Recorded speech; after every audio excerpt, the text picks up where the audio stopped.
ठिकाणचे धनगर बांधव जे आहेत या क्षणाची वाट पाहत असतात। आपण जर पाहिलं तर आता मेंढ्यांचं रिंगण पूर्ण होतं आणि हे रिंगण पूर्ण झाल्यानंतर तुकाराम महाराजांची पालखी ही सनसरच्या दिशेने प्रस्थान करते। आज पालखीचा मुक्काम जो आहे तो सनसर या ठिकाणी असणार आहे आणि या मुक्कामादरम्यान उद्या सकाळी बेलवडी या ठिकाणी माऊलींचं पहिलं गोल रिंगण पार पडणार आहे। या रिंगणामध्ये आपल्याला एक वेगळं चित्र पाहायला मिळेल आणि आता मेंढ्यांचं रिंगण जे आहे ते पूर्ण झालेलं आपल्याला पाहायला मिळत आहे।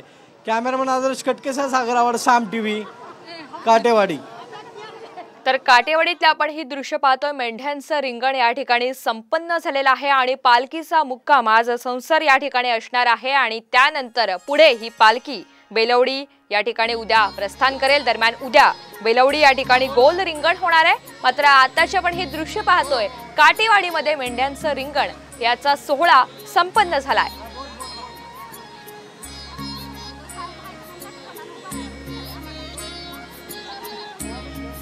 वारकऱ्यांची मोठ्या संख्येनं गर्दी झाल्याचं आपण पाहतोय आणि मेंढ्यांचा रिंगण सोहळा अगदी काही वेळापूर्वीच हा आता संपन्न झालेला आहे।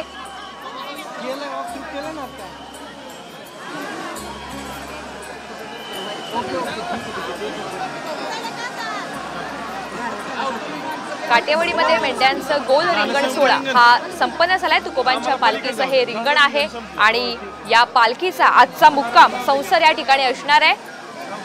दरम्यान उद्या बेलवडी या ठिकाणी उद्या गोल रिंगण सुद्धा पार पडणार आहे। पूर्ण प्रदक्षिणा घालतात आणि काटेवाडीतले आपण सध्याची ही दृश्य पाहतोय। काटेवाडीमध्ये पालखी ही दाखल झालेली असून आत्ताच या ठिकाणी मेंढ्यांचा गोल रिंगण सोहळा हा संपन्न झालेला आहे। वारकऱ्यांची मोठ्या संख्येनं मांदियाळी आपण पाहतोय। तसंच पोलिसांचा सुद्धा बंदोबस्त तैनात करण्यात आलेला आहे। हॅलो हॅलो संसर या ठिकाणी आज या पालखीचा मुक्काम असणार आहे। तुकोबांच्या पालखीचं रिंगण आपण पाहतोय आणि तुकोबांच्या पालखीचं काटेवाडीमध्ये आगमन झालंय।